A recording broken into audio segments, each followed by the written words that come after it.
right, Jim. Let's see, do we see him on yet? Yes. Jim, not on yet, okay. Jim did say he was going to try and get on with by Zoom from Utah, but we'll look for him as we proceed through the meeting. So the first thing I'd like to do is approval of the agenda. Do I have a motion to approve the agenda?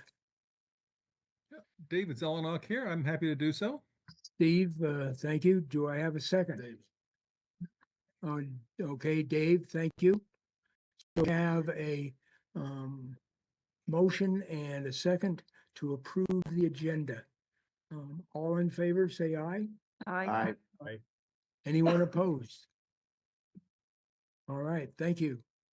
Terry, you do have a forum, and I request that you welcome Carl Stang. He was appointed by the Manitou Springs City Council. He was on virtually last week, but this is his first meeting in person. Carl Stang from Manitou Springs. Okay. All right, welcome. So, yeah, if you have any questions or anything, feel free to ask as we go through the meeting. All right, do we have any other public comments for items not on the agenda? Brandy? Thank you, Mr. Chair. They just updated the election results again at 12:22, and I'm still in the lead, so I'm gonna defer to Rick, because I'm pretty sure this is probably going to be my last meeting. And we'll have to have that conversation at Yes, some point in time. Potentially, but you're at large appointed by the PPRTA board, so I think it'd be up to the PPRTA board Okay, if they wanted you to continue, if you wanted to continue. okay. So potentially, this could be my last meeting, but we'll see how it all plays out in the next few weeks. Congratulations. Thank you. Congratulations. Thank you. All right, do we have any other items not on the agenda? Hearing none. Item number 4, approval of the minutes from March 5th, 2025 meeting. Do I have a, Barb Winter, so moved. okay, we have a, from Barb, we've got, do I have a second? Kathy Heisey, El Paso County. Kathy has seconded the motion. So we have, like to get the approval of the minutes. All in favor? Say aye. Aye. Anyone opposed? Hearing none, it's passed. Thank you. Lisa, financial reports. Lisa Corey, Finance Manager for the PPRTA. The sales and use tax I'm reporting is for the month of January. We received 11,015,459, which is above our monthly budget by 296,175 or 2.8%. January of 25 fell below January of 24 by 166,711 or negative 1.5%. Any questions? Just one question, Lisa, and this came back from last month. Do you have any feelings or projections as far as how receipts will go this year? Well, I don't know for the rest of the year, but I think next month is looking pretty close to the same. Okay, all right, thank you. Yes, Rick. Mr. Chair, with updated attendance, we now have one too many voting members. So on a rotating basis, Mr. McPadden, an alternate, cannot vote. He can speak, but no motions, no seconds, no votes. And will that change? Only if someone leaves. Only if Either someone leaves. in person or online. Okay. All right, so. I'm used to it. All right, item 6, capital maintenance and public transportation contracts. These are ones that we'll have from Colorado Springs, El Paso County, and Manitou Springs. And at the end of each one of these three items, we will have a vote on. All right, City of Colorado Springs. Mr. Chair, this is Gail Sturdivant with the City of Colorado Springs. I will be doing the presentation today. My apologies for not being there in person. We do have 10 contracts for your consideration today. The first one is for the 8th Street Bridge Rehabilitation. We have gone through there. There is a map showing this location. It is where 8th Street goes over Fountain Creek. Have been planning to do a maintenance project on that bridge in advance of the PPRTA 2 A-list project. The city has been going through an RFP process. We are down to the final 2 candidates who will be interviewed on Friday. So we'll have a final selection identified by the board meeting next week. But we are asking for the PPRTA CAC to approve a contract with a not to exceed value of 3.3%. In addition to the qualifications of our 2 finalist contractor, these contractors are within 5% of the opinion of probable construction cost. This is going to include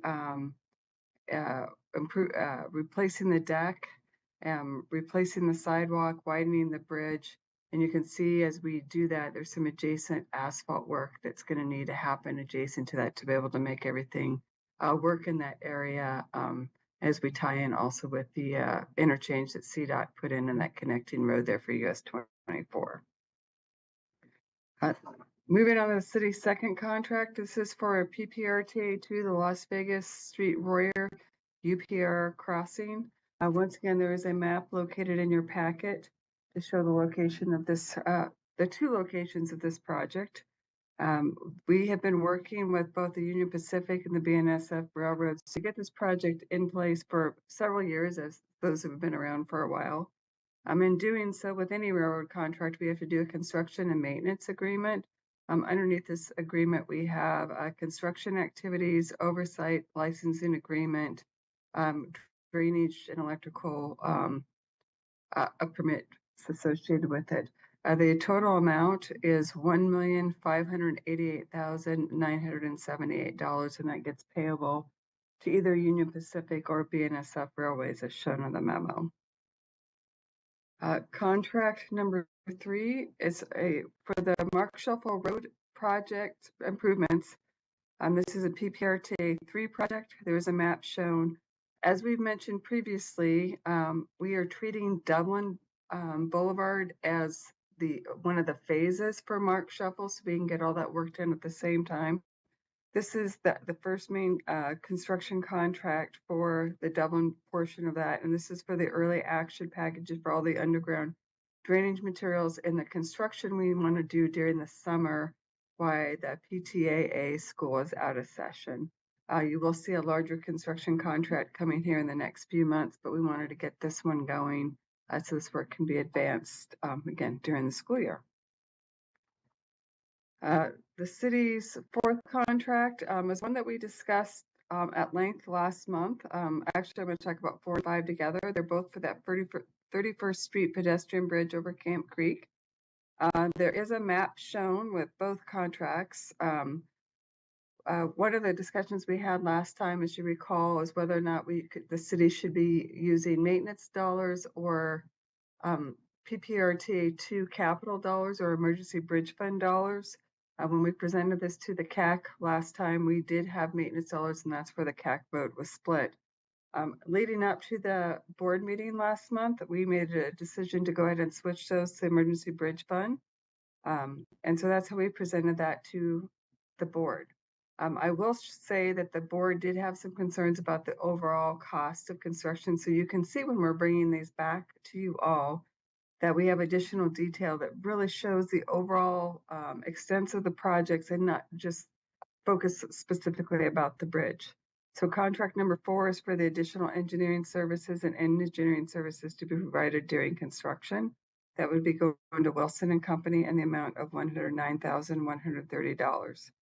contract 5 would be the construction pieces associated with that. So in addition to the location map, I also have one plan sheet that's included in there that really shows the extent of the improvements that need to go along with it. So in the middle of this image is the bridge. You can see there's yellow flanges coming on both sides. You'll be seeing ADA ramps on the west side, and on the east side, you see ADA ramps and then sidewalk and asphalt improvements that we're going to be needing to do to tie everything back in there with the location. As I mentioned, the PPRTA board last month was concerned about the overall cost. I did meet with board chairman Brian Risley on the Friday after their meeting and went through this in more detail, so there's more understanding and explanation about the overall cost. I will tell you that we did go through an RFP process, and the cost actually came in within a few percentage points of the engineer's cost estimate. I think one of the things that really kind of threw them off is that the bridge portion itself, when you look at the bridge precast structure and the substructure to support it, ends up being about $250,000. But when you go and look at all the other ADA compliance improvements that need to happen in that area, it brings it to that total of the $789,915.60. So I don't know, I'll take a pause there to see if anyone has any questions before I move on to the next few contracts.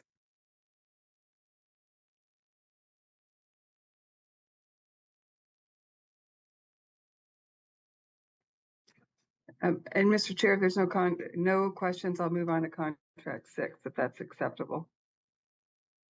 Yeah, I don't see any. Go ahead, Gail. Okay, great, thank you. Contract 6 is for the Peterson Space Force Base Northgate Access and Safety Improvements. This is located near Peterson Road and Platte Avenue. This has been a regional priority in the area where PPACG, the city, county, and CEDA have been working collaboratively on this project for the last few years. The city has served in the lead in the last couple of grant efforts to advance this project.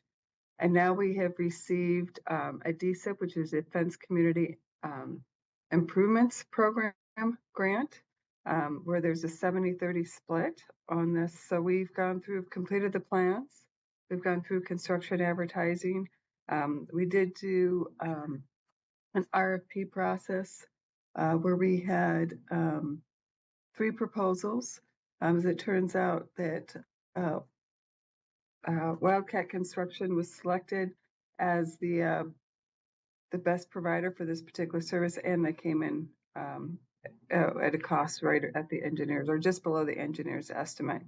So we're asking PPRTA to approve this contract in the amount of $12,549,045. That is split 70-30. So the PPRTA portion would be $3,764,713.50. And that would be coming out of the PPRTA 3 Intersection Improvements Program. And moving on to contract 7, not to be confused. Oh, is there a question, Mr. Chair? Not that I'm aware of. No, Gail.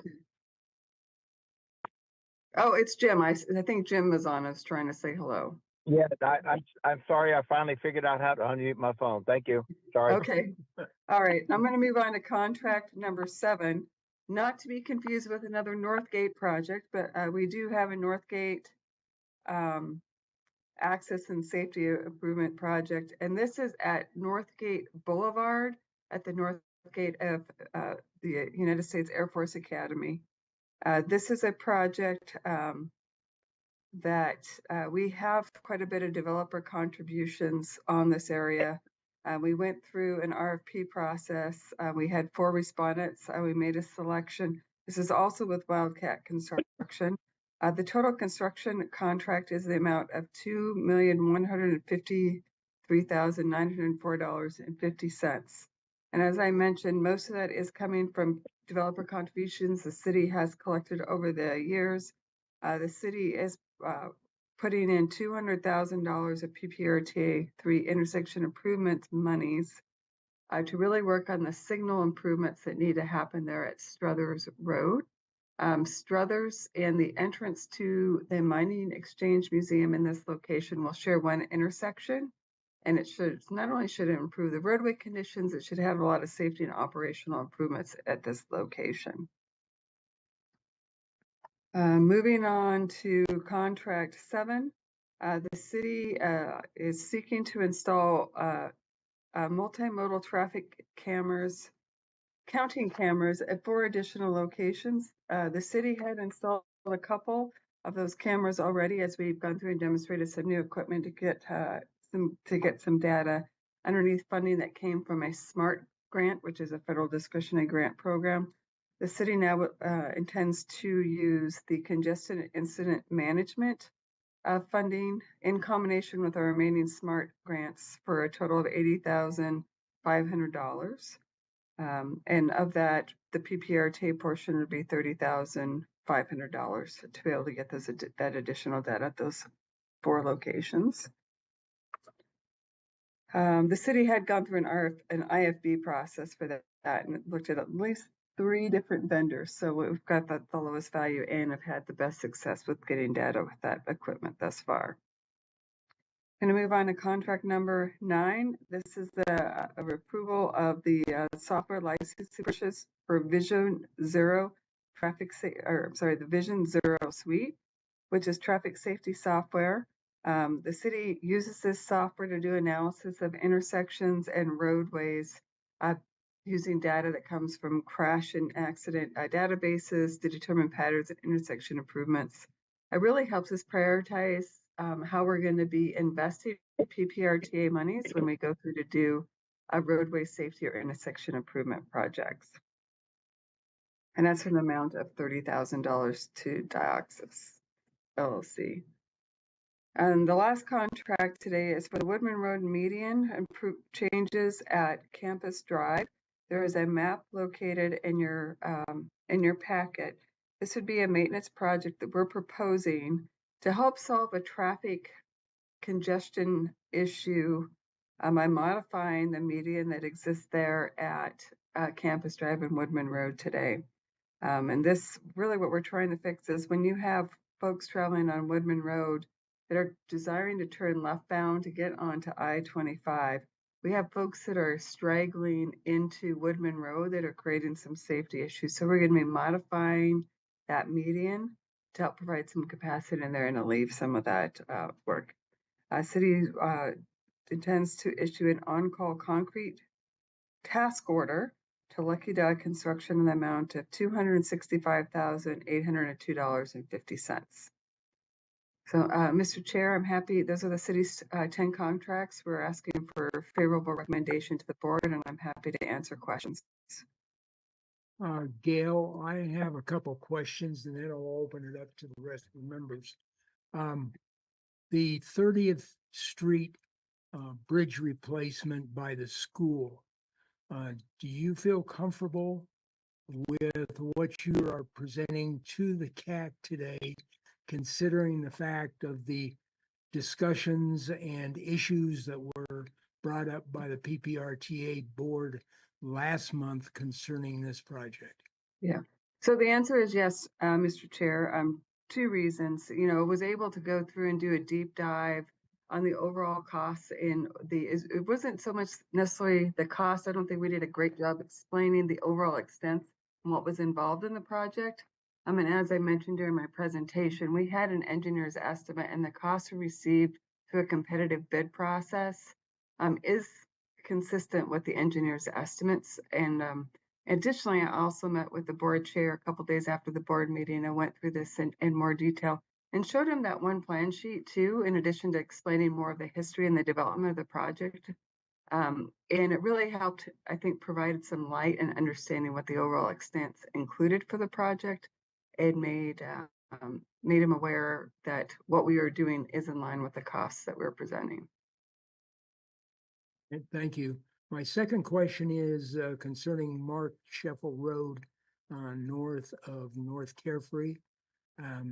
They have shut down 2 lanes north and southbound just north of North Carefree on the brand new road that was just completed. And we're back to single lane traffic throughout most of that section of the rebuilt Mark Scheffel Road. From what I saw in this package, is what they're doing is relocating a water line for Cherokee Metro District? Mr. Chair, I don't know the answer to that question. And I'm not even positive that that is our contractor doing that work. I know Ryan is in the audience. Ryan, are you aware of what's going on there? And if not, is it something you could find out and share back with PPRTA CAC? Are you talking about what's in the memo specifically, or what the work is currently being done? What the work is currently Okay. being done, which Okay. closes down the, two of the new lanes, which, are just recently constructed. Yep. Let me follow up. I'll have an answer before the end of the meeting. Okay, all right, thank you. All right, I'd like to open up to the floor and anyone online that might have questions for Gail for these 10 projects that she presented. Yeah, Larry, this is Jim. Can you hear me? Yes, Okay, it's not a question necessarily about the specific project, but it's a question in general. One of our projects is using the SMART grant funding. Fortunately, not a terrible amount of money, but Gail, I guess my question is, any indication or that any of that SMART grant money that we're using on projects is going to get withdrawn? Do you have any more feedback? I know last month it was a little early and you didn't want to talk about grants, but has anything changed that you want to talk about? I will share as much as I can right now, Jim. And in this particular case, have no concern about that $50,000 in a SMART grant. That is a grant we're at the end stages of receiving, and this is actually the last of the monies underneath it. And that's, with all of our federal grants, it's a reimbursement base. So we're confident that we're going to get reimbursed for that particular issue. Or that particular project on those multimodal counters. We are starting to see some of the federal grant monies that, even though they never, for us, at least in the transportation realm, never really stopped. There were some questions and concerns about it. We're starting to see move. We just saw a new release for requests for grants for the Safe Streets and Roads for All program, which is one of the programs we were concerned about might have some issues associated with it. But we've heard that that is a secretary's program and that is moving forward. We've heard that the Bridge Investment Program, which we've been waiting for several months for the release of the last round of awards, is getting ready to move forward. For new grant agreements, what we're going to see, we've got the instructions that have been issued by the Assistant Secretary of Transportation on how to modify the terms and conditions of our grants. And when they do that, it would just make changes to make sure that the terms and conditions that get attached with every one of these federal grants is consistent with the current executive orders. So that guidance has been issued. We're just waiting for those to kind of roll down. So we're seeing things breaking free. I think we're seeing a lot of positive movement. A lot of the grants that were issued under or identified under IIJA as new at the time have some kind of funding obligation today associated with them through fiscal year 26. So doesn't mean things aren't going to change over this past year. Some of the program requirements are going to change, but they are starting to move forward. Okay, that's good news. Thank you very much. I'm just cautious, so I appreciate the update. Yeah, thanks, Jim. And us too. Kathy? Yeah, do you sure. have a question? And then we'll go to Barb.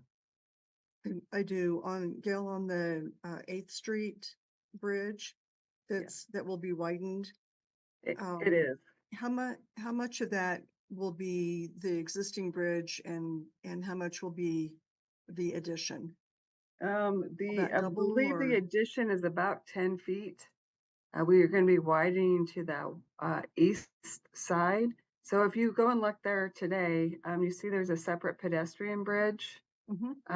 This, that, is there, that would go away because we're gonna be putting the sidewalk there on the bridge. And the other thing we're doing, that widening is really gonna help accommodate that extra through lane. Right now, if you're driving northbound on 8th Street, you end up in a dead end pocket. Well, it's not really a dead end pocket. You ended up in a pocket where you're forced to take that right turn into the State Highway 24 connecting road, as opposed to being able to have 2 lanes going northbound. With that widening, we'll be able to fit on that extra lane as well. So you'll see a reconfiguration there. We did want to maintain that left turn lane that goes to that shopping center that's directly gets north and just north and west outside of the project area where that Highway 24 connecting road comes through. We had considered taking that left turn lane out, but that shopping center has very limited access into it, and that would be the only way for northbound traffic to have access in that shopping center. So we really tried to just fit in everything in that area and fix the traffic problem. Okay, that makes sense. Thank you. Barb, do you have a question? No.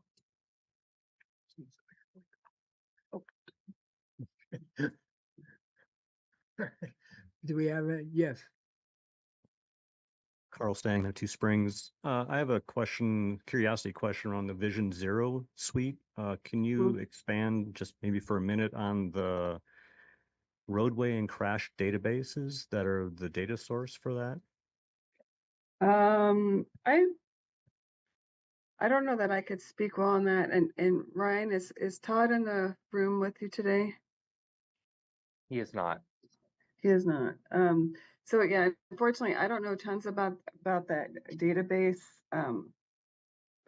itself.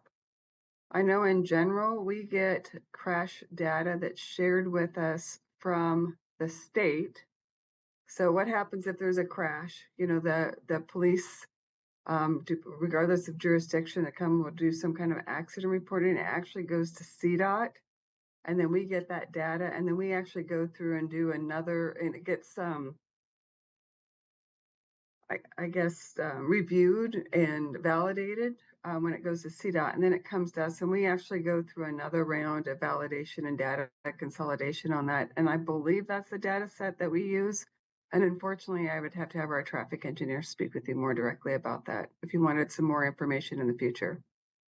Thank you. I can follow up with Todd as well. Thanks. Yeah, that would be great. do we have any other questions for Gail on her projects? Okay, hearing none and not seeing anything online, I would like to have a motion to approve the 10 projects as Gail has presented them. So Richard Demore, I move that we accept Colorado Springs project. Okay, Richard, thank you. Do I have a And second? David Z, happy to second that one. All right, David is second. Thank you.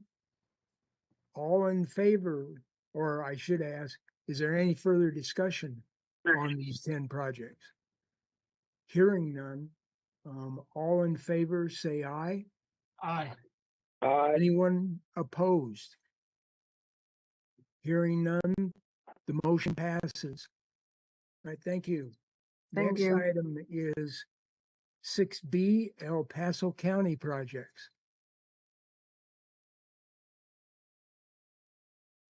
Palmer County Engineer.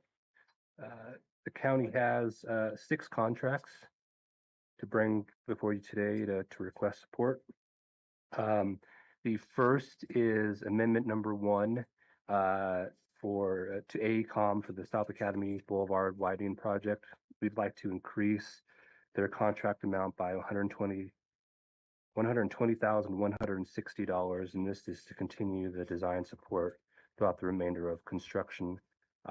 This amount is not increasing the project budget, rather reallocating funds that already exist within the project, and you'll see that with the second contract. The second contract is actually a reduction in the same amount, $120,160 to the SEMA contract. SEMA is the contractor for this project. There was an additional $1.5 million that the project had received in November of 2024, federal funds that the project received, and not all that money was required to continue construction. So we are reducing the amount of the contract to SEMA by the same amount that we are requesting increase to AECOM for design services. The third contract we bring before you today is for Deer Creek Road Base Camp and Microscope Way project. It's a contract in the amount of $118,240. This is to provide additional scope for ADA design, environmental clearances, wetland mitigation, and then overall design support services for the remainder of the project. And this is to our design consultant AECOM. The fourth contract we have to bring before you today is for the same project, Deer Creek Road, Base Camp Road, Microscope Way.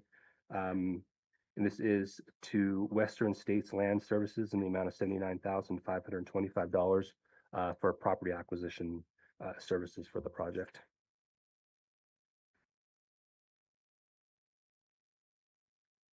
The fifth contract that we have also for property acquisition, and this is for Eastonville Road Corridor project. This is a purchase order to our design consultant HDR in the amount of $249,803.80 for property acquisition services. In total, there are 36 parcels throughout the corridor for this project that the county requires some sort of property acquisition interest. And these are either temporary easements, construction easements, permanent easements, or full right-of-way property requirements. This will support phases 1 and phase 3 for the project. And the final contract that we are bringing before you today is for design for the Constitution Avenue Peterson Road intersection safety improvement project. This is to Alfred Benish and Company in the amount of $294,477. This is for safety analysis and design services for the intersection. And I'm willing to answer any questions that you may have. All right, before I open it up to the floor for questions or comments, I'd just like to make one comment on these 6 projects for the county. And the main one is concerning the Eastonville Road Corridor property acquisition contract. Eastonville has been on the books for I don't know how many years as far as improvements. So I just want to say that this is a very good first step as far as moving this project along. Even though we have 3 phases to actually complete it, you got to start somewhere, and we're starting with phase 1. So I'm pleased to see that we are starting off with the property acquisition. Hopefully we don't run into any problems. And then we can, the design is completed for phase 1, and hopefully we can get this acquisition done in a timely fashion. And then we can move into the contracting phase and then into construction. All right, with that, I'd like to open it up to the people here in the room and also on the online. I see Carlos would like to make a comment. Well, it's more of a question. Yeah, thank you, Mr. Chair. Carlos Perez, Colorado Springs CTAB. Question about the El Paso County contract about the design of Constitution Avenue, Peterson Road intersection. Citizens have approached me on this particular intersection that it's particularly dangerous to people outside of a vehicle. There was a pedestrian fatality about I think it was 3 or 4 months ago. I can't remember, but it was several months ago. But anyways, I just wanted to paste this particular design contract within the proper context. Is this kind of in response to concerns that citizen brought forth or just in general, but I just wanted to just understand this. Why are we bringing this design contract forward for Constitution Avenue and Peterson Road? Yeah, thanks for that question. Essentially, the simple answer is yes. I mean, the recent fatality late last year was kind of the catalyst for us to really look at it. We have a safety committee within the county that includes planners, engineers, the sheriff's office, where we are regularly looking at potential safety issues throughout the county. So this intersection was on the long list of intersections that we have been looking at. The hard press to do an analysis and design now, it was triggered by the fatality last year. We took a kind of high level look at it to begin with, and while there's not necessarily any glaring deficiencies from a design standpoint, it doesn't mean that trends towards unsafe behavior at this area didn't necessitate an additional look at it. So that's what we're doing with this contract. So we have a kind of a high level concept that we put together. So we're bringing the consultant on to really take it to the next level. We'll do the analysis and provide options to make improvements to the intersection. Do we have any other questions for Josh for the, Yeah, Larry, this is Jim. yeah, My question was kind of in line with yours on the Eastonville Road. Josh, now that you guys have got the design of that thing completed, do you anticipate any more property acquisitions that would hold up start of construction? Hopefully not. So the RTA 2 funding for this project included the design for phase 1 and phase 2 and construction for phase 1. Construction for phase 2 will be part of PPRTA 3. So when we bring the contract forward to progress phase 2, there will be property acquisition for that phase as well. Phase 3 is being led by the developer north of Londonderry. So we have all the design done for phase 1 and phase 2. The developer's consultant is finishing up design for phase 3 and all the necessary property acquisition that may be required up there. So I would say I don't expect there to be any issues with property acquisition. You can never say for sure.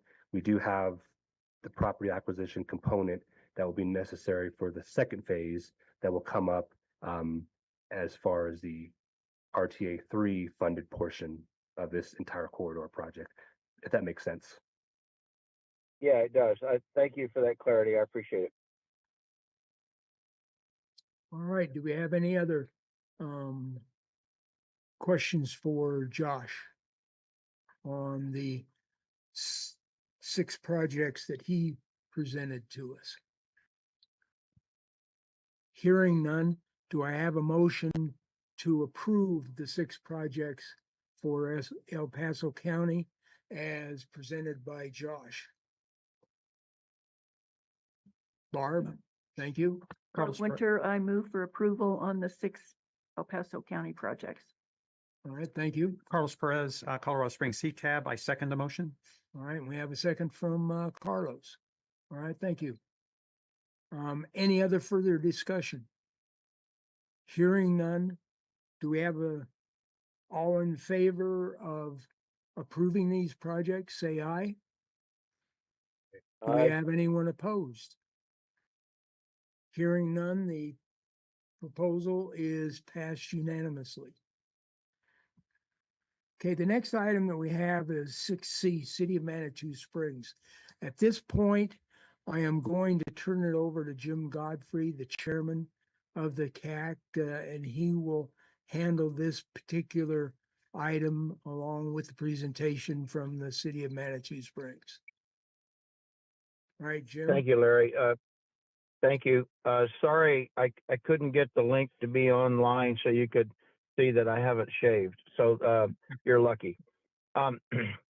So is Karen in the room? Yes. Okay. All right. Thank you.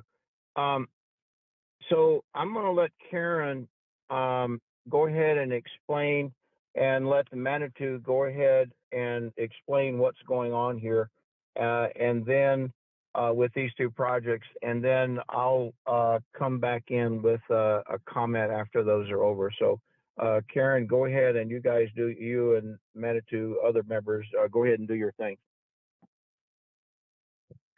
Thank you.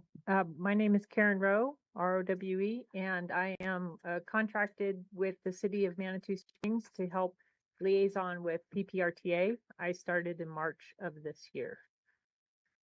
So as I And welcome to the team, Karen. Oh, thank you.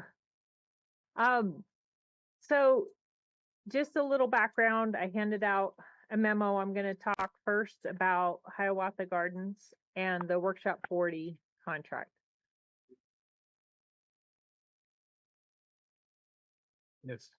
And then I did send a PDF to Jared and to Rick, and so for those online, you should be able to see it. Is that the first page or? There we go. So I'm going to try to do this in a logical order. So I came on board in March 2025 with City Manitou Springs. I understand how PPRTA works, but I wasn't familiar with the projects with the City Manitou Springs. So as I got involved, I'm also overseeing some other projects. The history is the reason why I've got hired is because Andrew Morin left and he was the city engineer.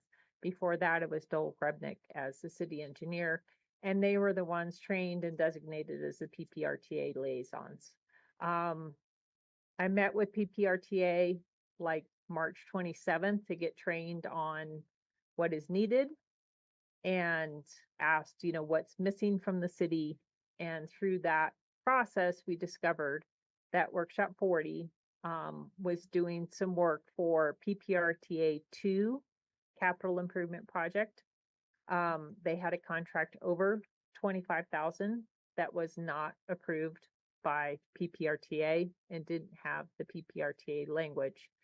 So I met with them on the Wednesday and they said, well, if you want this to go to CAC, get us something by tomorrow at 2. And so the package that we sent to you for the CAC meeting was just very quickly put together, make sure it got on the agenda. So I've handed out this more extensive memo to help explain the situation.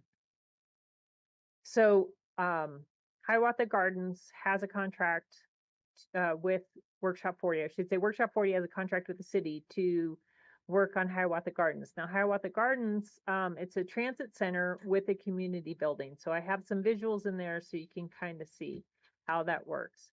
And because it's PPRTA 2, the definition of the transit center is the only thing that PPRTA has agreed to pay for. However, the conceptual work to get that done is combined with the community center. So there's a lot of intermingling of the two, and it gets a little complicated. So the two requests here that we have is to, one, approve the contract with Workshop 40 in order to do this work, as well as their addendums that are identified in the memo.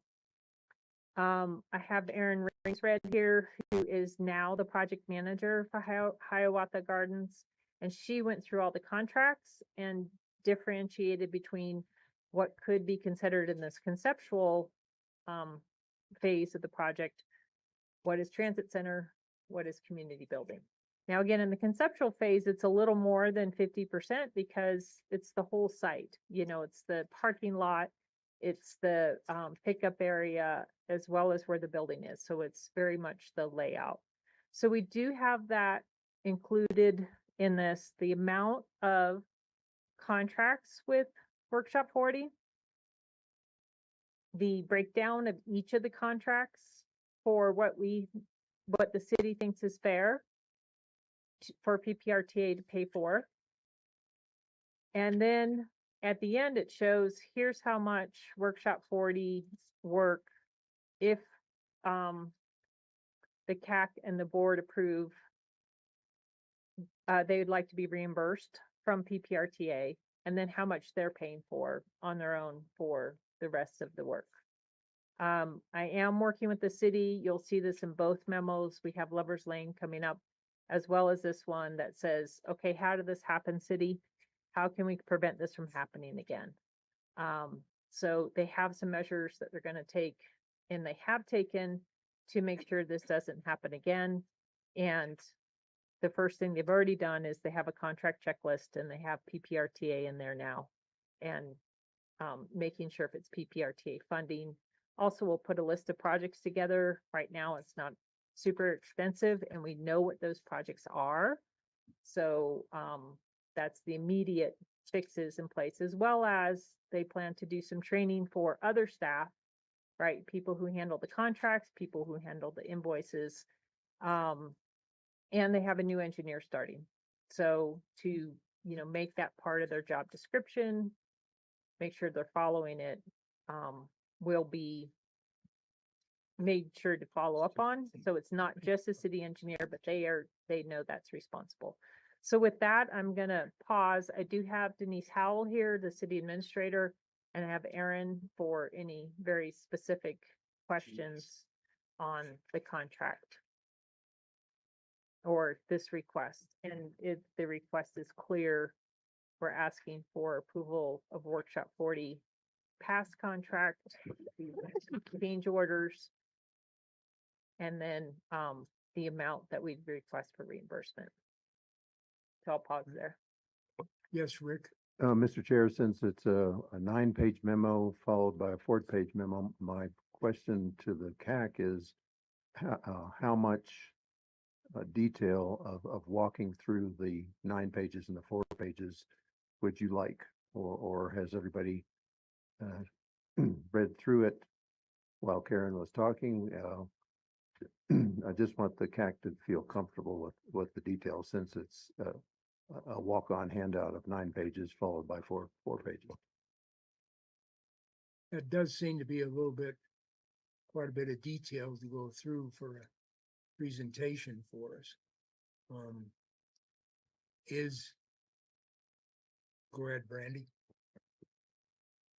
Based upon the amount of papers in front of me, I can understand that you've done a lot of work to get here in the last month.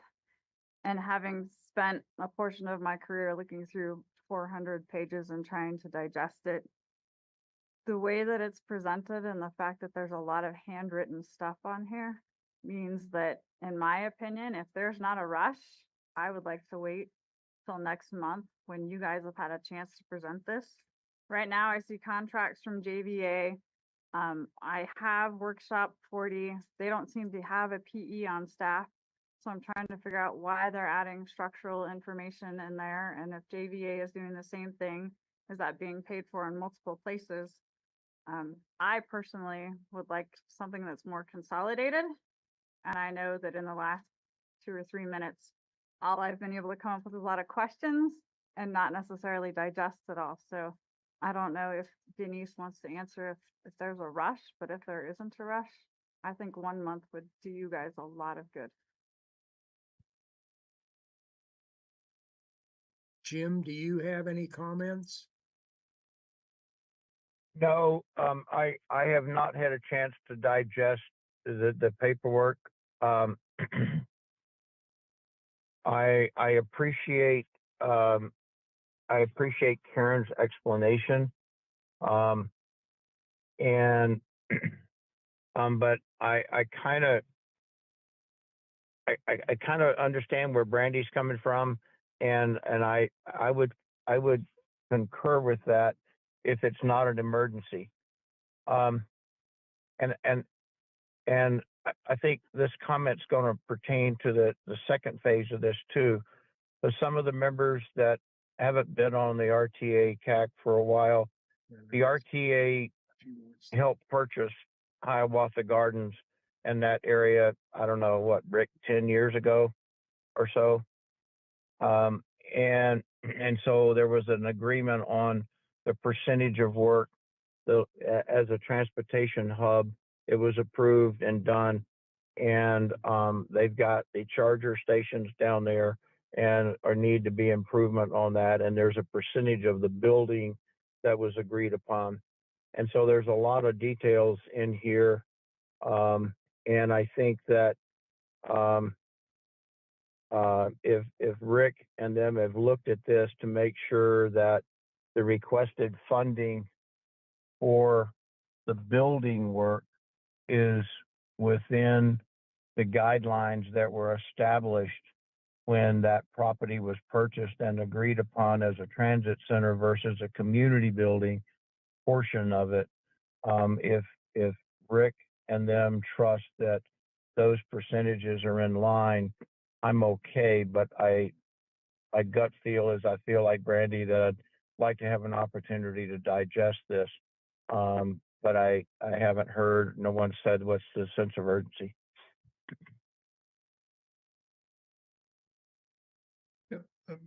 Mr. Chair, if I may chime in as well. Cindy, let me get Cindy first and then Dave, okay? I just had a question about the percentages. I noticed like on one item, you kind of have an explanation of how you got that percentage of what goes PPRTA versus the other, but not really on the others. So that's just my question is how did you come up with how much PPRTA, how much community building? Okay. And I guess that does raise some additional questions which are not really clarified in this documentation, which goes back to Rick, somewhat of what Brandy said. Okay, Rick Dave. may have a better.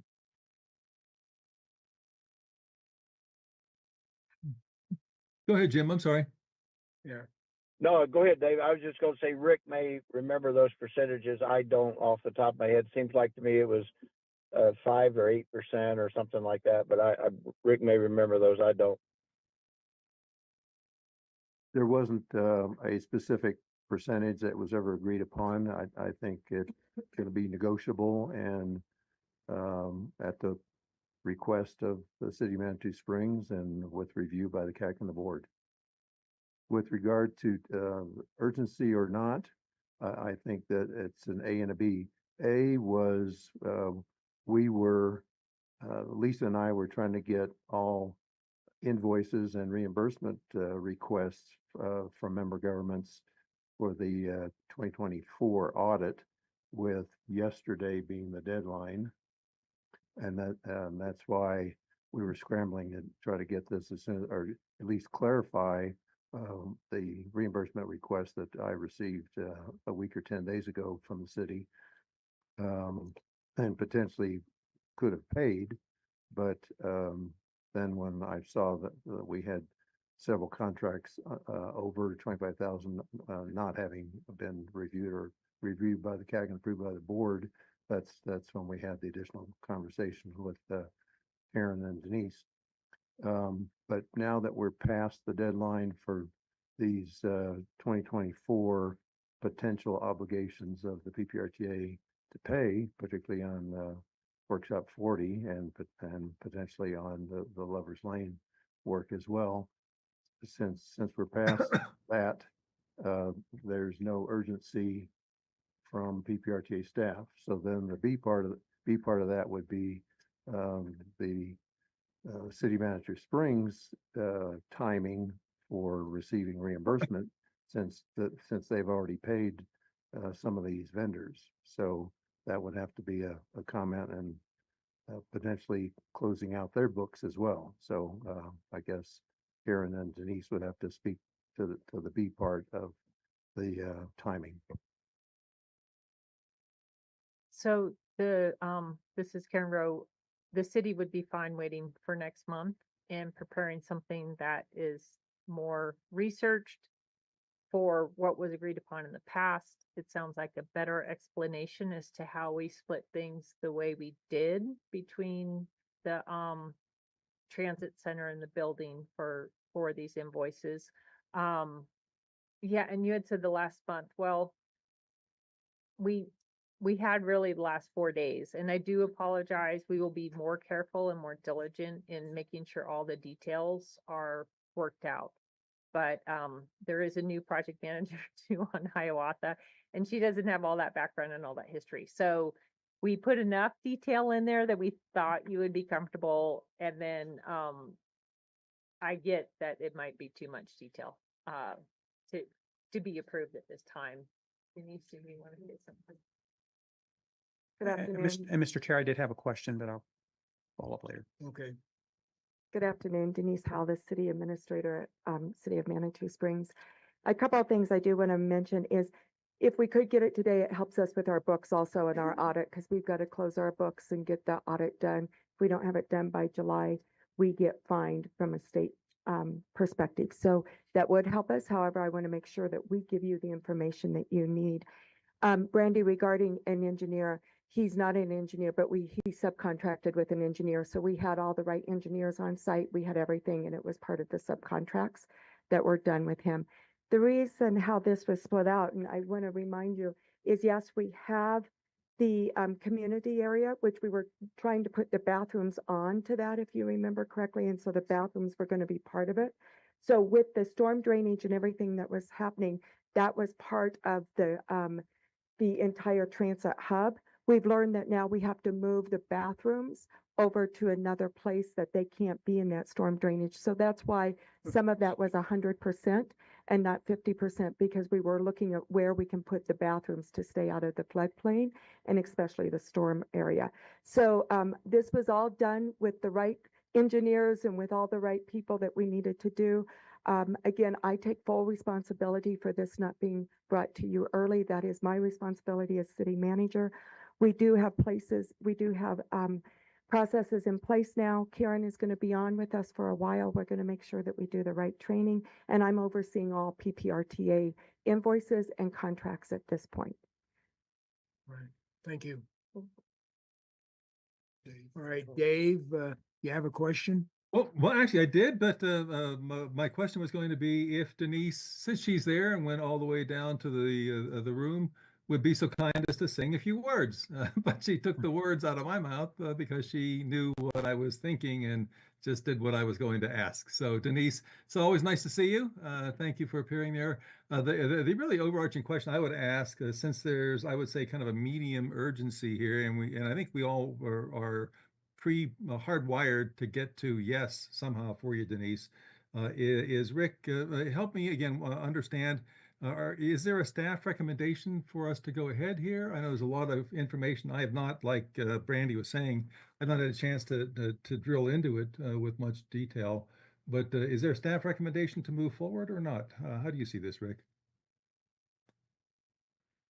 I'm going to punt on that, and there's no staff recommendation, and it sounds like there's an emerging consensus of the CAC to wait a month.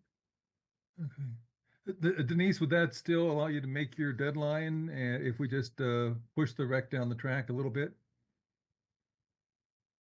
And Denise, just for your information, if we put this off for a month to the CAC, the PPRTA board meets 1 week after the CAC. So we would be doing, approvals within a 2-week period.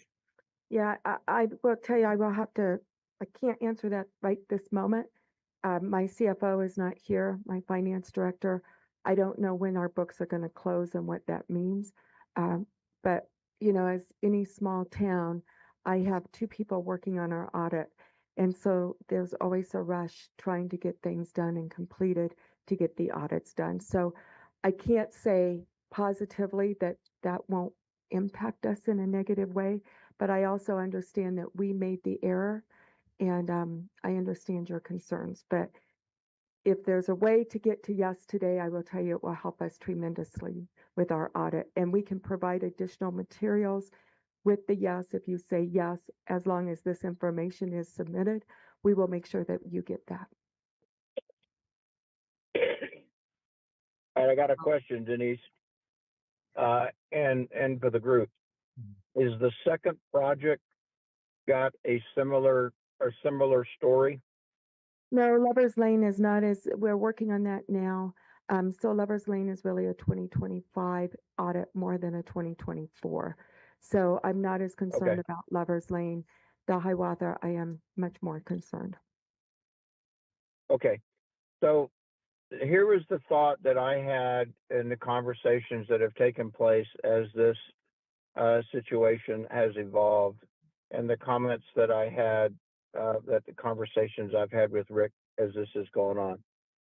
As a Citizens Advisory Committee, and as other committee members will know, my primary concern is always being able to justify decisions to the public that have put us in these positions to take care of the citizens' funds that are approved through the RTA program. And I really appreciate you taking ownership and the city taking ownership of this. I can also understand with the turnover of personnel how something like this might happen. But I just want to be on record from my personal perspective, and I'll let the rest of the CAC members decide whether they agree with this or not. You've provided a lot of detail, and it sounds like you've put in processes to minimize or prevent this from happening again.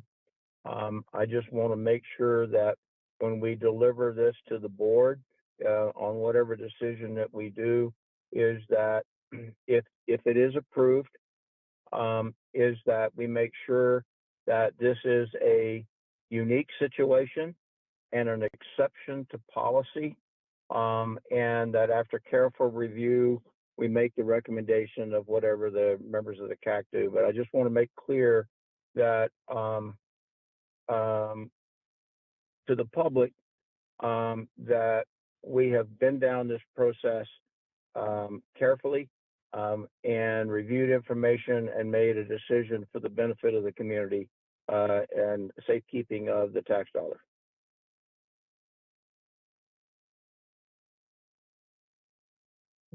Carlos, do you still have a question?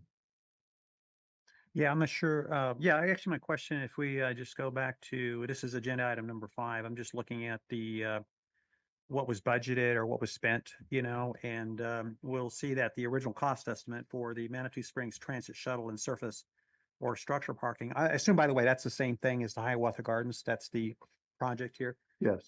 We had originally had projected that.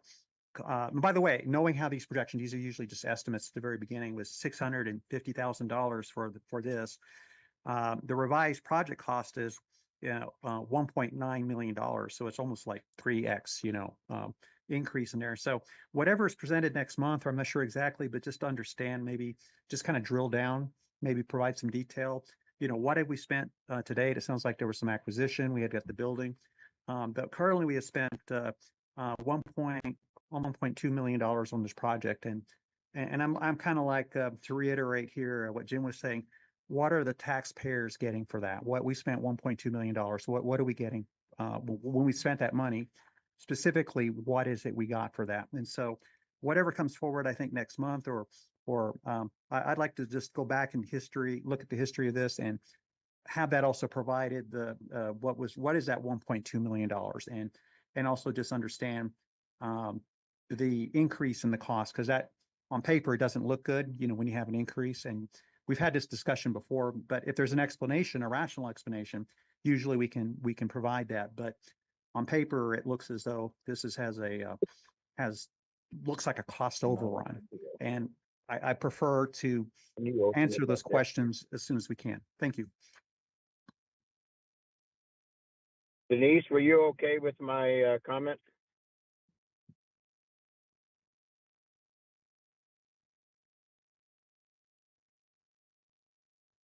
Yes, and I totally understand, and I agree. You guys are responsible to ensure that these funds are spent in the way that the voters approved. And so I do appreciate the oversight, and I do support your comment. Thank you. Thank you very much. And Karen, thank you too. All right. Yes, Rick. Back to Dave's question to me on staff recommendation. Of the 4 pieces of the workshop 40 that's summarized on page 2 of the 9-page handout, I'm comfortable with, paying 100% of the 4,500, the third and the fourth items, 4,500 and the 40,000, paying 100% of both of those. I don't know if 45,000, a portion of this being approved today makes a difference to Manitou Springs or not. Yes. So, back to Dave's question, I'd recommend, the staff recommendation would be in favor of paying 100% of the 4,500 and the 40,000. So that would be, item 3 and 4, on the, like you say, the contracts with Workshop 40 that are laid out there.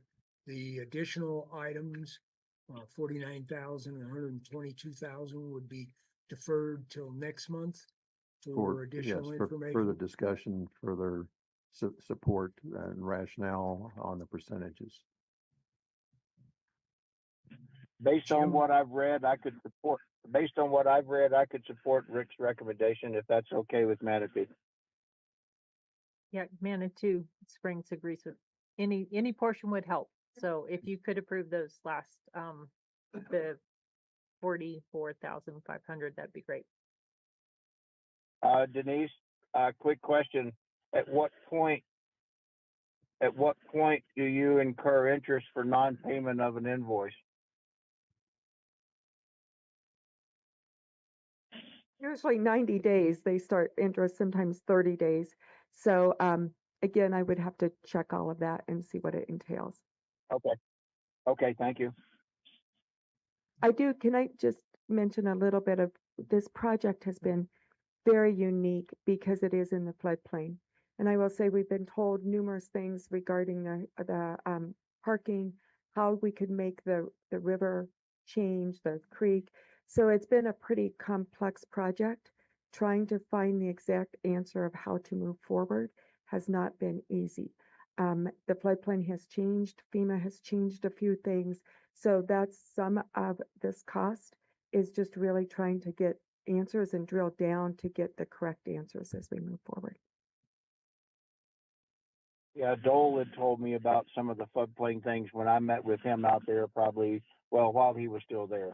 I was at the dedication of the plug-in station, so he explained a little bit about some of the floodplain issues. Go ahead, Brandy. So in theory, is this a reimbursement? Has the city already paid for this and then PPRTA would reimburse? Okay, so then the invoice should have been paid, correct? Yeah. Okay, thank you. I didn't know. Yeah, the invoices have been paid, Right. But as with everything, we have other needs and other Right, expenses coming on, and we don't have a lot of money to be able to do that. We're a small town trying to make it as we move forward. So yeah. Yeah, I just didn't want this group to not think that the invoice hadn't been paid. And then Karen, Yeah, if thanks. you could guide me to Thank- that $40,000 contract, I would appreciate it. I found the $4,500 one. Where's the $40,000 contract for workshop? Paid. In what we sent into the board. Anywhere on this table? Either what I got today or what 40 I got for the first time. 40,000 is on page 8. 40,000 is on 40,000 is on page 89 of the original agenda, but Fine.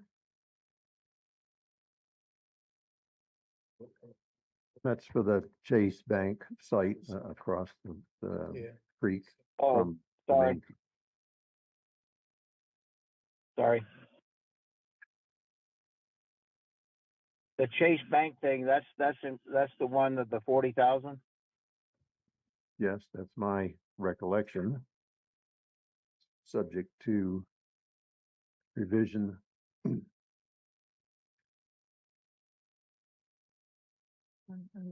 I'm looking at the agenda that got sent out, so I can, but one thing, okay, so the 40,000, And is that the scope after it? Or is there an additional, is that 37,250 something different?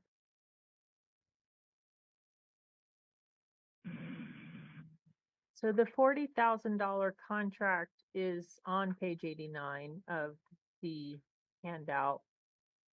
And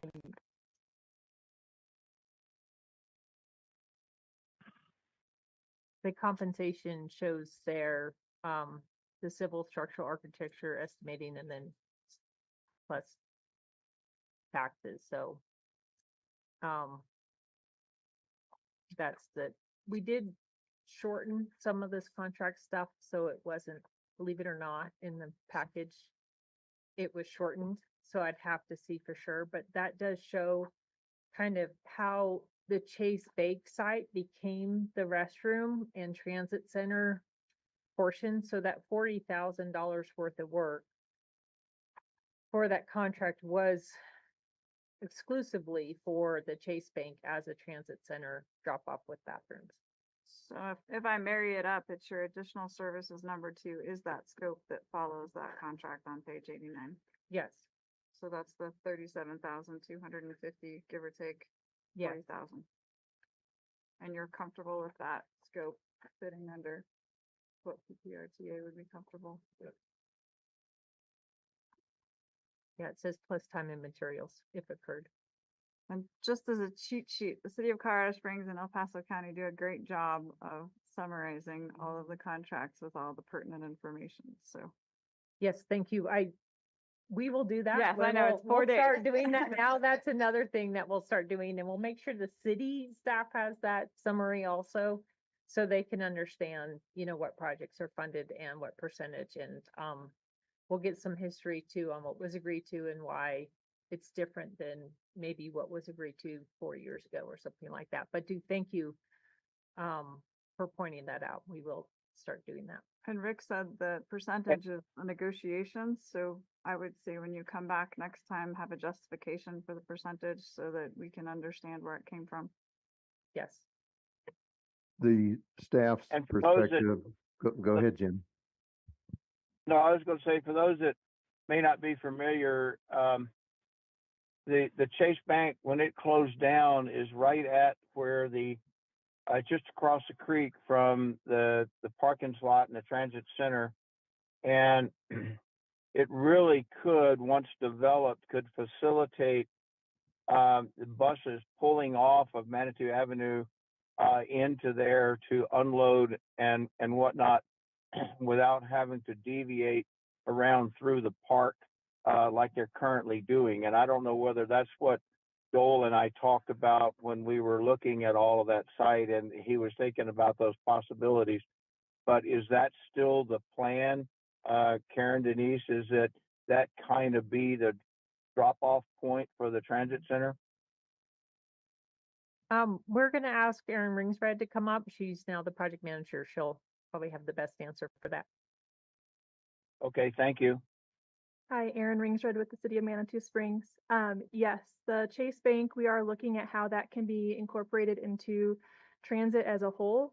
As we look into our other systems, it is directly south of Hiawatha. So we've been exploring how do we provide safe connectivity between those locations? Is there a way to take some of the vehicular traffic off of these highly pedestrian areas and reduce conflicts between pedestrians and vehicular traffic by making use of Chase Bank and Hiawatha Bank or Hiawatha Gardens together to make that a better system for all the users. Yeah, great. Okay, thank you. Yes, Rick. We just refresh everyone, the name of the capital project, PPRTA 2 capital project that this is under is Manitou Springs Transit Shuttle and Surface or Structure Parking. So, for the past 8 or 10 years, it's been my interpretation that, of course, the CACNA board approved assisting, I think it was about $302,000 to assist the purchase of that site.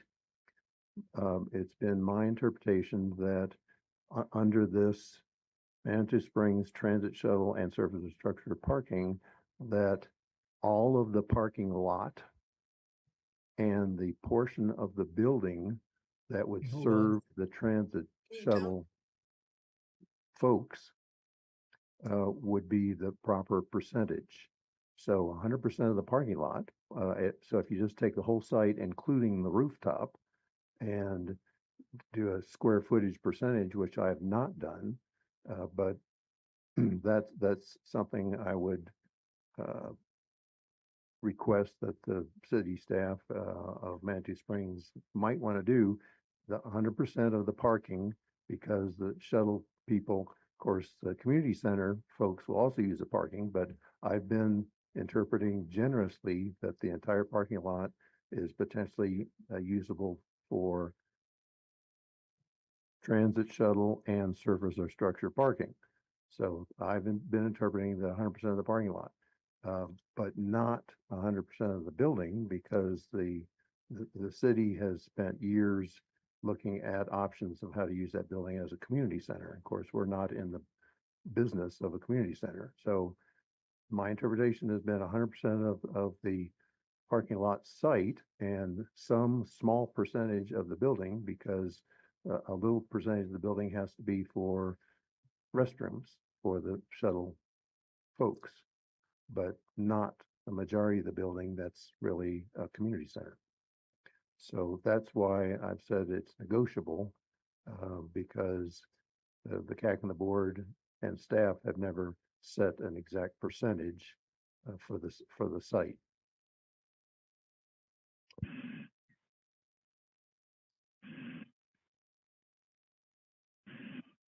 Jim, do you have any other additional comments? No, not at this moment. I'll wait and see how the other CAC members feel. I've heard Brandy speak up, Dave and Carlos. Just curious if anybody else has any feedback.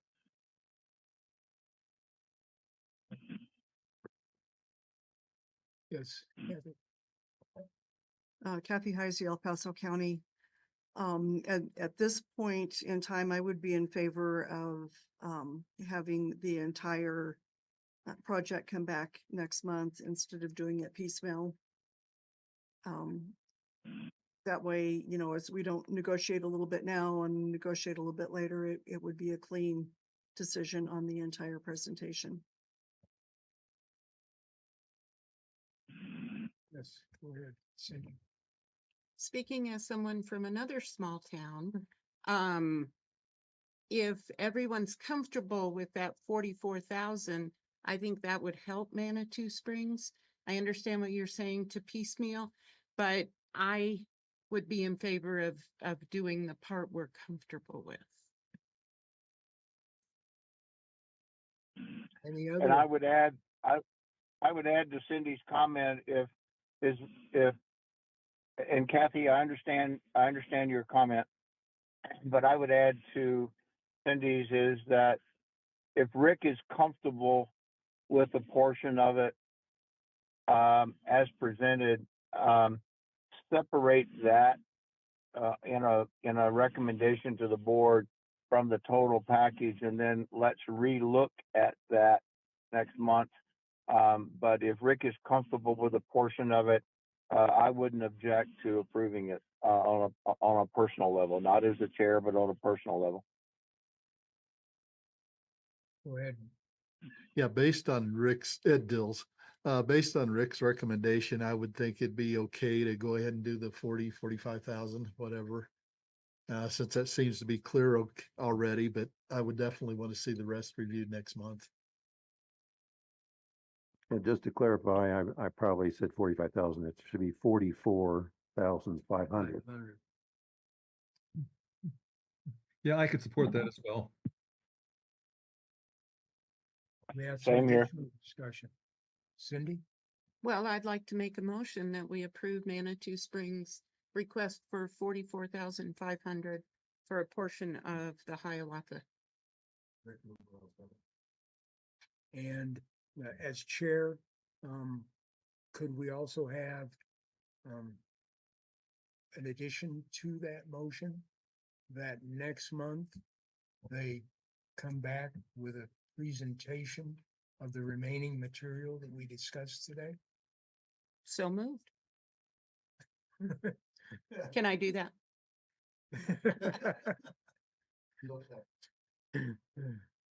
Brandy? I would, if Cindy doesn't mind, can I add to your motion that it's for additional service number 1 and additional service number 2, so we're defining it? Yes, please. Yes. Thank you.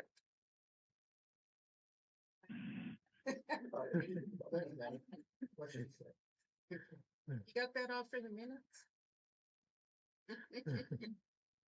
So we have a motion. Do we need a second or did we amend the motion? We have a motion and a second. Or amended And- motion? Does that matter? And he seconded 2 more times. So let me just give a brief overview of where I think we are. We have a Thank you, motion Larry. and a second on the table right now to approve Manitou's request for additional services, number 1 in the amount of $4,500, and additional services, number 2 in the amount of $40,000, which is a total of $44,500. And for next month, they will come back and present to us many of the questions and requests for information that we came up with here in the meeting before we do any additional approvals. Did I summarize that pretty good? Nice job.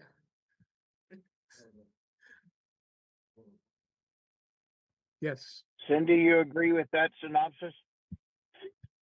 Yes, I do. The other small town person? We have to stick together. Carl Stank, Manitou Springs. Does that also include Lover's Lane, the second? Okay, No. separate topic. All right, just want to make sure. That'll be, part of the presentation for next month. Okay, yeah. No, I think that's part 2 of the presentation for today. Oh, good. Glad I asked. That was one. It'll be part 2. That's his whole separate contract. Yeah. So So, it's a separate item. Yeah. right.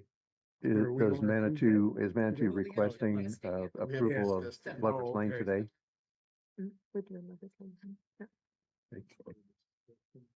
All right, do we have Yeah. any additional discussion on the motion on the table and the second? Hearing none. All in favor, say aye. Aye. Anyone opposed? Okay, we have 1 no on the motion. Okay. The motion still does pass because of the majority of the people voted for it. Can I just say, Go ahead. first I want to say thank you. And then I also have some good news. Next month, we'll also be bringing the construction drawings for Hiawatha. So we finally got final approval of exactly what it's going to look like. And we're going to start the construction drawings and really start getting Hiawatha completed. So I know this has been on your radar for numerous years along with the city, but we're finally at the point that we're going to start getting this project completed. So thank you for what you do and thank you for your consideration. And I will make a commitment that you will not see us here again after next month with this type of concern. So thank you. All right, thank you. Thank you very much. Rick, do we need to make a second motion to postpone till next month the remaining items that are contained in this We package? did and Right. we added your addition to the motion. Okay, Said it would so be we did back next cover it month. already, Yep. so we gotta cover it. Right? Just to clarify, I'm interpreting that the postponed items for further clarification were the first 2 in the chart of workshop 40, Right, not Lover's Lane. So are we now ready for Lover's Lane presentation? oh, okay. That's another contract. That's the way I understood the conversation as well, Rick. Okay, yeah, the retaining wall that's collapsing and a street is potentially going to collapse with it. Okay, All right, so. Yeah, looking at this picture, I don't understand why there's such an urgency on replacing that wall. Look at the Okay, picture are of you, this retaining. Karen Rowe again, City Manitou Springs, ready to talk about Lover's Lane. So, PPRTA 3 has capital improvements that are more generic in nature, but it talks about city street system and the type of work that this project entails. And so the city of Manitou Springs, Andrew Moran, talked to Rick and said, can we use our capital funds for this major rehab? And he said, yes, I think you can. So they got, but they have two phases to this Lover's Lane repair. And you'll see on the second page, the red area is the emergency rehabilitation there of that failing wall. But then there's a long-term fix that is involved in the yellow there. So the reason why I mention that is we have two contracts for Lover's Lane, one with Roxall, and they're mainly under design for the full repair, but they're working with the contractors too on the interim repair or rehab of this wall. So the second contract is with Thorcon Shotcrete and Shoring for $350,000, and they are hoping to get that emergency repair done this month. So the pre-con meeting will be next week, and they plan to get going on that. It would be shotcrete nails to hold up the wall, as well as fix some of the shotcrete down below for the scour. The ultimate repairs would wait until next calendar year. So, but we do have a contract in place that was not approved by the CAC and the board for Roxall to do those design services. And then we do have Thorcon, Shotcrete and Shoring on board to do the design and repair of the emergency rehabilitation. So we're here to see if you would approve these contracts. Now, the Thorcon contract was not included in your package. So I just wanted to make sure that we could get the CAC's approval to use these consultants and contractors for this work, and what else you might need in order to approve it. And we will revise these contracts accordingly, but no invoices have been paid yet on this work.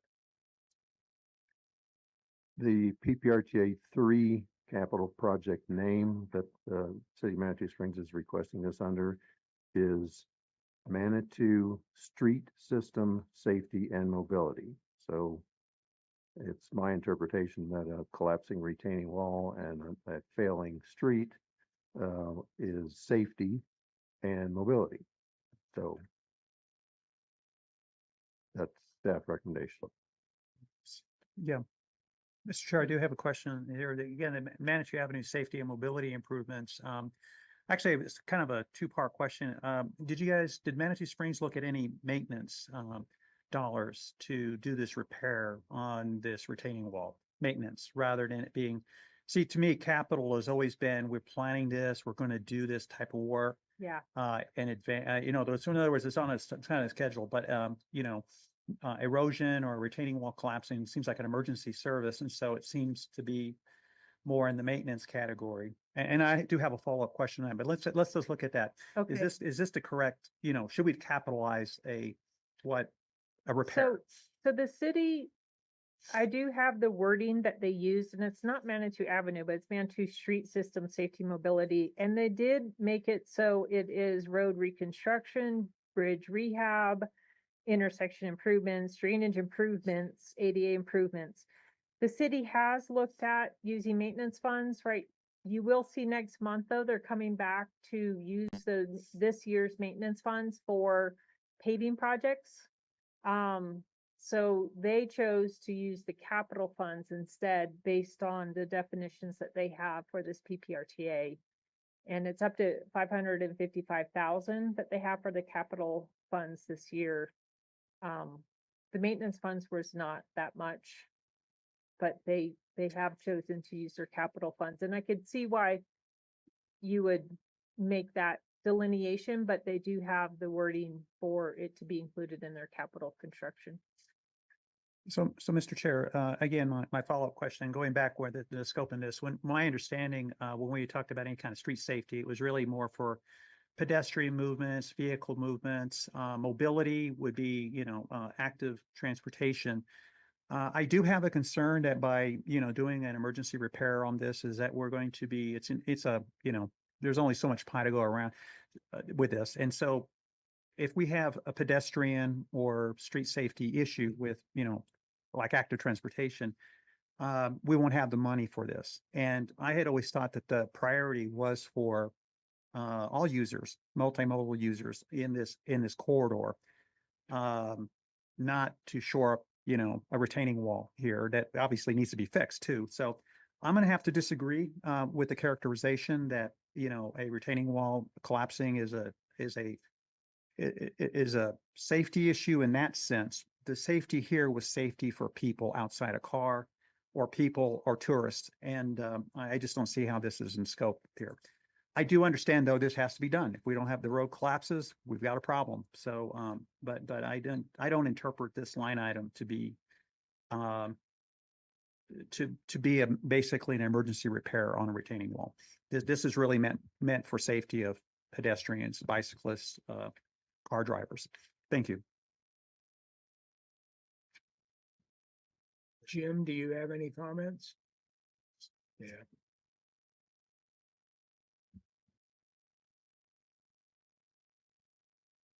I'm not sure if he's still on or not. Go ahead, Brandy. Thank you. Karen, would you have any concerns with us approving the contract that we have and waiting to approve the contract we don't have?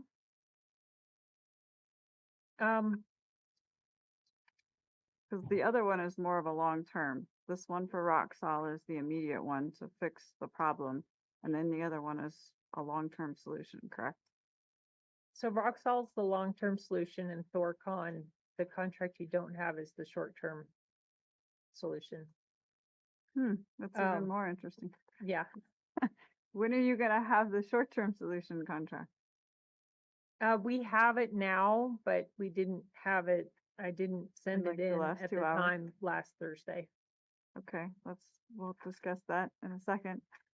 I have a political question for Denise, which really fits in like Cindy and Denise's wheelhouse, and I understand where Carlos is coming from. But at some point in time with those smaller municipalities, it's more important to maintain what you have and not necessarily add to a system. So I'm assuming politically, the city of Manitou Springs is comfortable using these dollars in this situation, and there won't be a backlash saying, how dare you use our capital monies for maintenance? No, there will not. This is if you know where Lover's Lane is, it's a road that we absolutely have to have. We have people that live there. It is bike friendly also to some extent. People walk there all the time. And this road is going to collapse if we don't fix it. And that means that the people that are living there will not have any way to get in.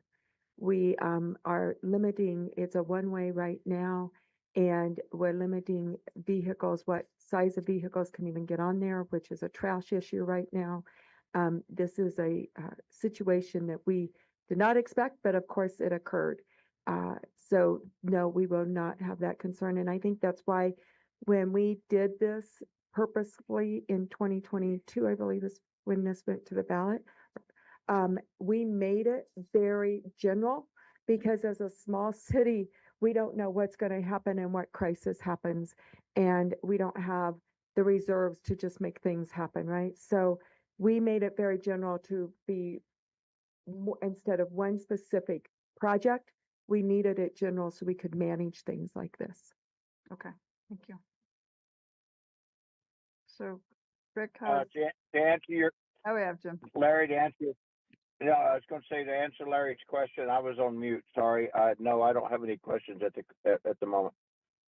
All right, thanks, Jim. Does staff have any comments about the contract we don't have?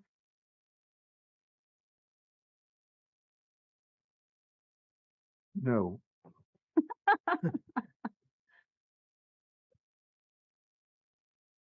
All right, Larry, I'm gonna let you summarize all of that.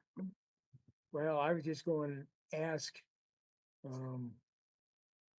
exactly what Manitou is looking for today for these two particular contracts. And, Rick, does staff feel comfortable in approving these two contracts? yes. Most of what you receive from the city and the county, City of Colorado Springs, the county, is just a summary list of contracts. You don't get a contract. The contract doesn't usually come in until after the concept approval at the board. So, no, I haven't seen the contract this time, but I hardly ever do before the CAC and the board approve them. So these are concept requests similar to city and county earlier on the agenda. So yes, I'm comfortable with both. That would consume 509,000 of their 555,000 for the year, and hope there won't be any change orders. Okay, do we have any? And I Go ahead, Jim. no, I was going to say, this needs to be done. I'm sure that if they had a choice, they wouldn't spend all their capital money on one project. But in this case, this has got to be done. And, it's not unprecedented that if another emergency comes along, that somebody loan Manitou money. So, that's all been done in the past. So I don't have any questions. Mr. Chair, I do have just a follow-up question here too. Okay, Carlos. Yeah, let me just go back and just understand it. Did Manitou Springs look at any other sources of funding for this project? I mean, reviewing it here, and this is a naive perspective here, but this looks like flooding damage or type of water erosion damage. Would there be any sources available from the state or federal government that could address issues related to basically stormwater or any kind of flooding from this that was damage caused by this but damage on this retaining wall? Yeah, it's not a flood damage. It is really just the way that the creek has moved. So we're gonna have to cut 3 trees out to change the flow of the creek. And that's part of it. We have not, I'm gonna be honest with you, we're in a crisis. We gotta fix it or we're gonna lose the road. I can't go and be looking for additional funding and to see if we can get it. I'll do that as we can. But this has got to be fixed. Every day that we go without fixing it, I am concerned that we're gonna lose that road, which then we're dealing with a whole different crisis. So Let me, yeah, I understand we have to get it done. How long have you known about this problem? we, maybe a month and a half, 2 months ago, we found this and it hasn't been long-term. We just, found So- it, and we talked to Rick immediately. There has been no inspections this is hydrology here at work. This a month you've signed, oh my God, this thing's falling apart.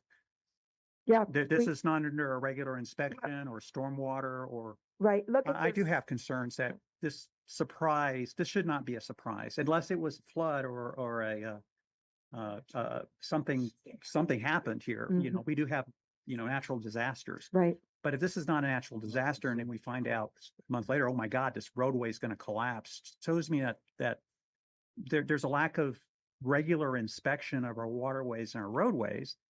This should not be a surprise, but if it is, I'll work with you. We'll do that. I understand that perhaps maybe you don't have the resources, but I'm going to encourage Manitou Springs to perform regular inspections on your roadways and your drainages because it's a unique area. The hydrology and the geology there is very unique. Bring in some expertise so that this doesn't become a surprise. What if it collapsed today? We're going to do the best we can, but Mother Nature's at work here. We're doing the best we can. Please do a better job with inspections of your infrastructure. Thank you very much. Brandy. Try again. No, this won't be our last time talking, but The memo does say that Roxall was selected to do the emergency repair design and testing. So is Roxall first or second? Which was- Roxall has started on looking at what repairs could be done for both,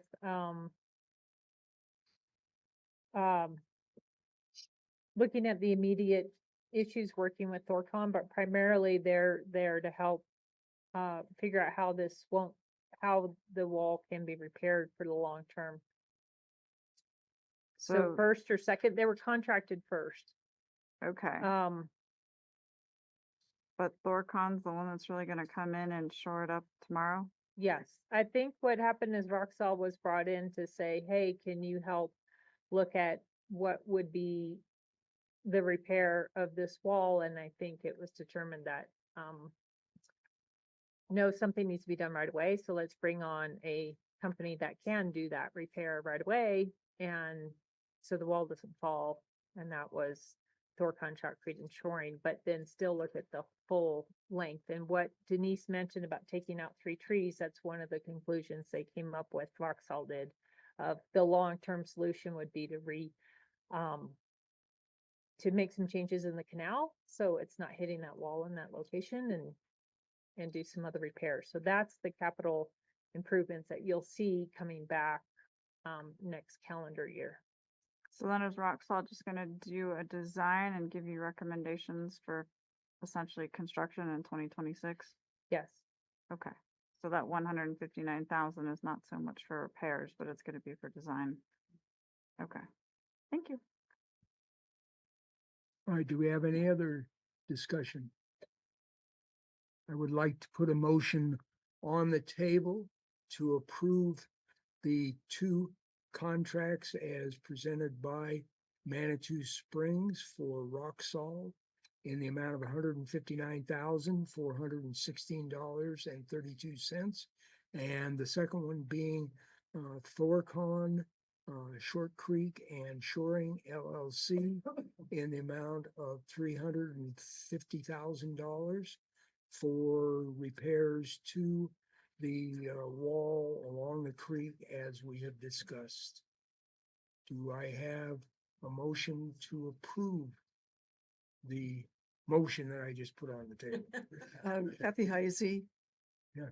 I support that motion. Okay, Kathy is approved. Do I have a second? I'll second, Jim. Yep, Rick is, so we have, Kathy has approved, the motion has presented, Rick has seconded. We have any further discussion? All right, I got one thing. Yeah. Can we add to the language that Kathy did to her motion? That there's an understanding that we're using their capital money that wasn't originally planned for this, Absolutely. cause I don't wanna have something come back later. With discrepancy or discussion on it. I think that we ought to include that if you're open to it. That the motion is for use of capital funds. right. Rick, do you have, is that fine? Okay. All right, any further discussion? All in favor, say aye. Aye. Anyone opposed? All right, thank you. That motion passes, so. Thank you. Just one quick I'd comment. like to, Larry, Hang- before you hang move on on just a to the second. next agenda. Hang Okay, on just a second. Rick is, I would just like to suggest that Manitou look at the formats that the city and the county uses. And then it would be a lot easier for us to understand where these funds are coming from and who's getting them and that sort of thing, so that if you look at those formats that they use, they help us quite a bit. It's a board policy. And if I could say, I don't know if it was El Paso or Springs or Rick. I just called and got a copy and I put my own information. It was so easy because we had the same problem. I didn't know how to submit for Calhoun, but I just got a template. Probably. Yeah, thank you for your patience on my learning curve, but yes, we will do that. Okay, Jim, you're gonna make a comment? I would just like to thank Manitou, Karen, and you guys for one, taking the time to be there. I recognize that these are urgent and important issues that need to be addressed, especially Lovers Lane. And thank you for being there, answering our questions, and having a frank discussion with us. We appreciate that. All You're right, thank welcome. you. Thank you. All right. Rick, I have a question for you. We have items 7B, 7C, and 7D for recommendations for grant requests. I'm looking at the time right now. It's 20 minutes after 3. We've been here almost 2 hours. Do you think it would be, could we postpone those 3 items until next month? I'd recommend not. I think the presentations could be brief, 2 minutes each. So, maybe, Lan on her MMT presentation could also be brief. Since she's 7A. Okay, so we'll go to 7A then, and then we'll move on to 7B. Well, we have our monthly reports in your packet. We have, we believe, very good information. So I would highly encourage you to read through them when you have time. But I'll be happy to answer any questions here.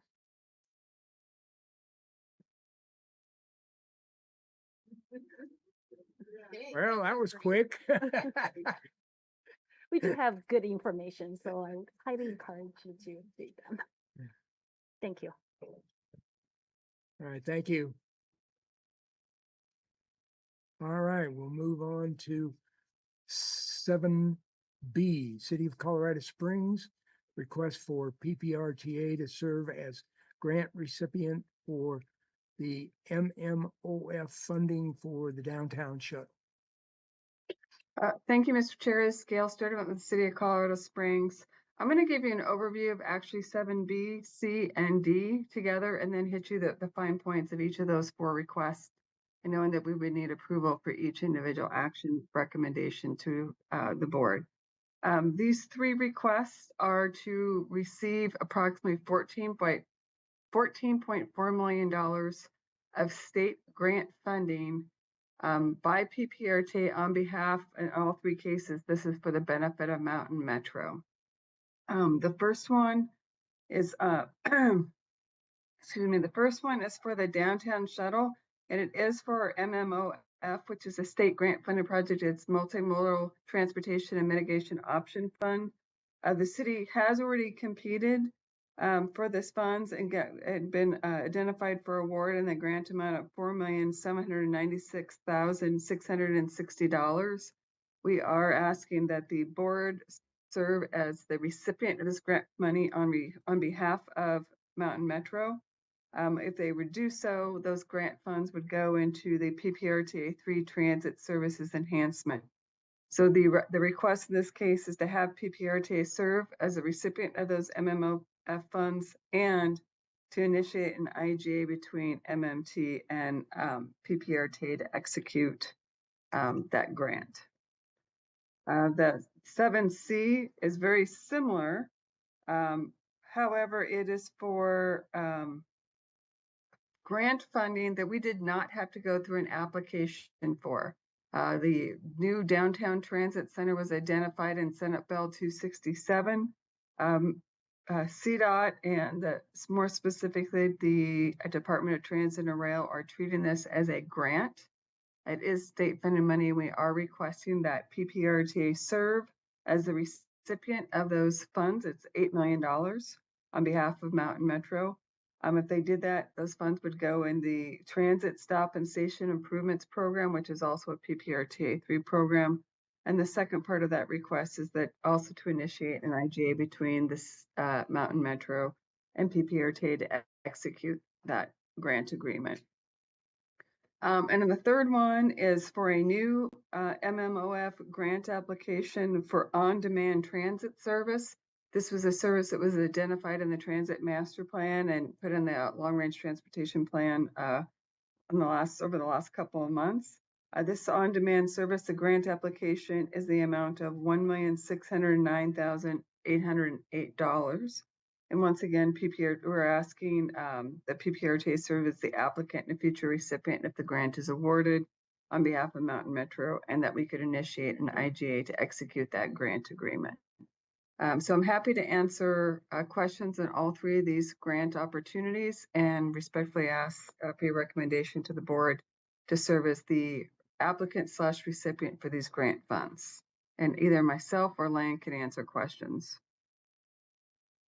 And Larry, staff I would got my request hand up. Staff would request that these be separate motions. Yeah, go ahead. Gail, I don't have a problem conceptually of doing this. Is there an advantage for RTA doing it so you can put it in the Transit Enhancements Fund versus retaining it in your city transit budget? What can you explain what the benefit to those programs are? Yeah, absolutely. Well, the real benefit is these are state grant monies that do impact the city's Tabor cap. And if the city were to take them, we could not take the monies, or we would have to come up with $14.4 million out of the city budget for cutting from other places. And so that's just not right. The only way to really receive these state grant funds is with the assistance of PPRTA. Got it. Understand. Thank you. Do we have any other questions or comments from anyone for Gail on these three items? If not, I make a motion to approve the request for these items as discussed. And we can do it individually if you like. Which would be better, Rick, individually or? Okay, so Jim, can you redo your? What is the, I moved, let me go back, hang on a minute. B7B, starting with 7B downtown shuttle. Funding for the Okay, downtown shuttle. I make a recommendation, we approve the request for the RTA to serve as a grant recipient for MMOF funding for the downtown shuttle. Carlos Perez, City of Colorado Springs, I second the motion. Okay, so we've got a first and a second. Carlos is seconded.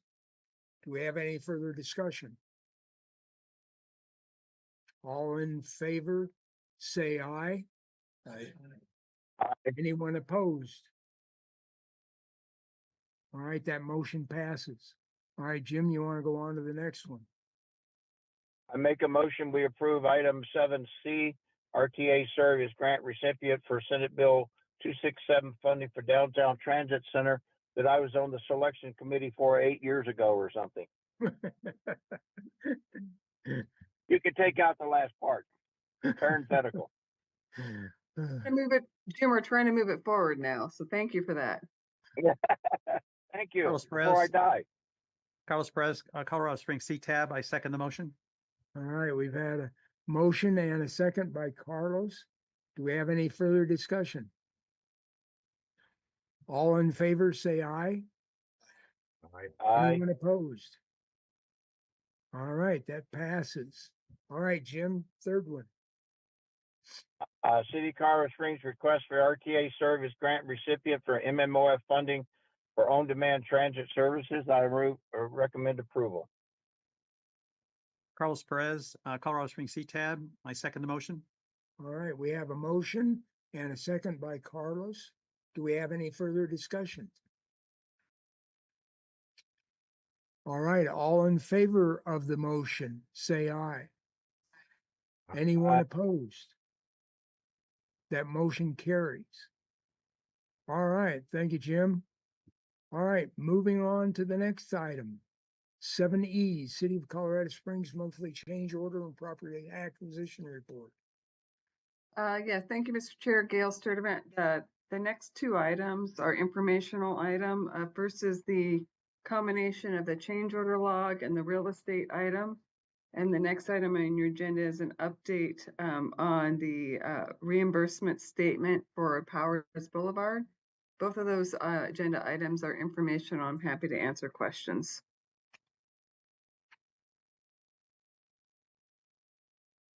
Any questions for Gail on these two items? Hearing none, we'll move on. All right, Rick, report of recent board actions. Summary is in your agenda packet. Be glad to take any questions.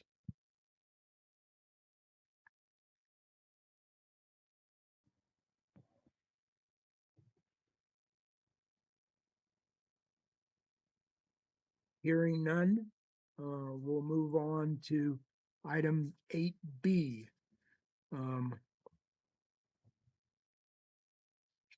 Rick, do you Yes. think, go ahead. Thank you, Mr. Chair. You have in your packet Board Policy 31, which the board approved in May of 2022.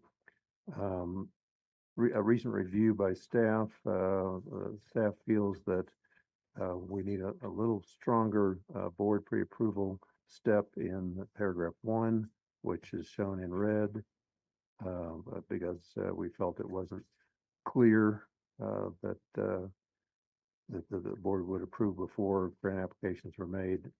But then in submitting it to city staff, Gail Sturdivant mentioned a couple of exceptions, two of which you just approved, particularly 7C, where there was no grant application. It was just a legislative approval for funding for MMT. So PPRTA staff is recommending the strengthening in paragraph 1, and city staff and PPRTA staff is comfortable with city staff's addition in paragraph 2 for exceptions. So these two revisions are before you for review and discussion. And again, just to remind you, this is for the Tabor revenue cap problem that the city of Colorado Springs and El Paso County both have, is if they receive a state grant and it puts them over the revenue cap, then Tabor requires that they either have to go through the expense of an election to go to the voters to ask to keep the money that they're over the revenue cap, or they have to go through the expense of returning the money that they just got through the state grant and return it to all the voters, which is expensive, especially if it's a nominal grant of $1 million or $2 million, then the expense is probably more than the grant was worth. So this is where the board is agreeable for state grants, because federal grants are not subject to the Tabor cap or new cap, but for state grants that the PPRTA will be the applicant and or recipient as necessary, as long as there's a separate IGA with the member government, where the member government promises to do all of the work except for signatures.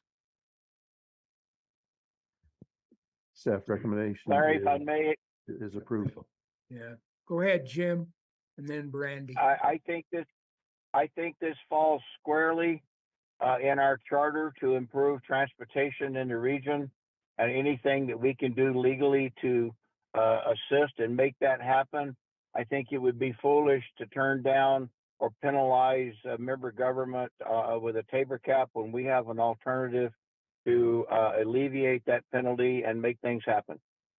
Is that a motion, Jim? I can make it one. Please do. If somebody else had a comment, but I would motion that we approve. Oh, okay. I would make a motion that we approve the revisions to policy 31. I'll second. Do we have any questions or further discussions? We have a motion and a second. Like I say, do we have any further questions or discussions? In that case, all in favor of the motion, say aye. Anyone opposed? Aye. Okay, that passes. So we're done with that one. Good. Rick is up again. Yeah. What? No, it just No. came through late. Yeah, it was Jim coming on late. 8C is the staff field review report. Just the results of my windshield survey driving around, and everything looked good. So be glad to take any questions. Any questions for Rick? All right, moving on to item 9, agenda topics for the next meeting. Do we have any requests for agenda items for next meeting? Okay, hearing none. Moving on to 10, communications. Do we have any communications from local governments or individuals? We're almost done. 3 minutes. Hearing none. Do I have a motion for adjournment? Second. All right, we are adjourned at looks like about 3:38. 31. 3:38. Thank you. Thank you, All right. everyone. I appreciate it. Sorry I couldn't be there. All right, thank you everyone for participating in the discussions and in the process of moving the CAC along this month. So we'll see everybody next month. Thank you. Congratulations, Brandy.